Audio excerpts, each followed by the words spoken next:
এর মধ্যে নাস্তিক ব্লগারদের গ্রেফতার ও শাস্তির উদ্যোগ না নিলে হেফাজতে ইসলামের 6 এপ্রিলের লং মার্চে পূর্ণ সমর্থনের ঘোষণা দিয়েছে ইসলামী আন্দোলন বাংলাদেশ। পাশাপাশি সংসদে ইসলাম নিয়ে কটূক্তিকারীদের শাস্তির জন্য আইন পাশের দাবিতে 25 এপ্রিল প্রধানমন্ত্রীর কার্যালয়ে ঘেরাও কর্মসূচির ঘোষণাও দিয়েছে দলটি। বিকেলে রাজধানীর মতিঝিলে আয়োজিত জাতীয় মহাসমাবেশ থেকে কর্মসূচি ঘোষণা করা হয়। সাইফুল ইসলাম নয়নের তোলা ছবিতে HM নাহিয়ানের রিপোর্ট। সংবিধানে আল্লাহর উপর পূর্ণ আস্থা ও বিশ্বাস পুনঃস্থাপন, নাস্তিক ব্লগারদের শাস্তির জন্য আইন পাশ, নির্দলীয় নিরপেক্ষ সরকারের অধীনে সংসদ নির্বাচনের দাবিতে মহাসমাবেশের ডাক দেয় ইসলামী আন্দোলন বাংলাদেশ।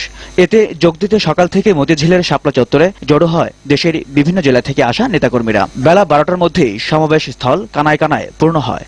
সেখানেই অনুষ্ঠিত হয় জুমার নামাজ। বাদ জুমা শুরু হয় সমাবেশ।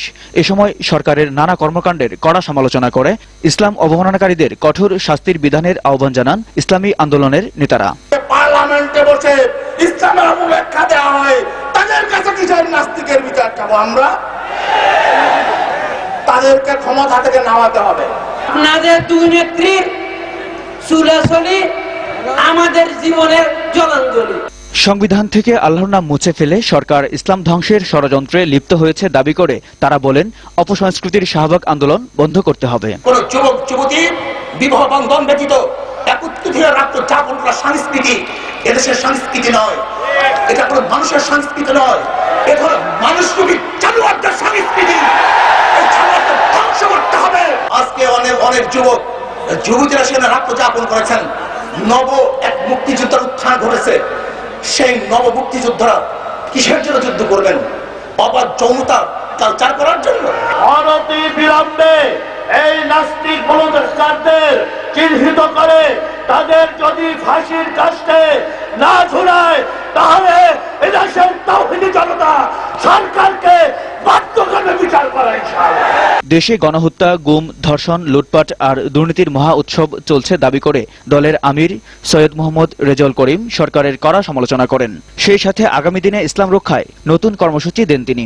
দুশমন নাস্তিক মুরতাদদের সর্বোচ্চ শাস্তির আইন সংসদে পাশ করুন। নির্দলীয় নিরপেক্ষ সরকারের অধীনে জাতীয় সংসদ নির্বাচনের প্রয়োজনীয় পদক্ষেপ গ্রহণ করুন। গ্রেফতারকৃত আলেম ওলামা ও রাজনৈতিক নেতৃবৃন্দকে অবিলম্বে মুক্তি দিন। যদি 5 এপ্রিলের মধ্যে এ দাবি মেনে না নেওয়া হয়, তাহলে বিশিষ্ট আলেমে দ্বীন আল্লামা আহমদ শফি সাহেব দামাত বারাকাতুহুম 6 এপ্রিল তারিখ যে লং মার্চের আহ্বান করেছেন, আমরা এর তৃতীয় সমর্থন ঘোষণা করছি।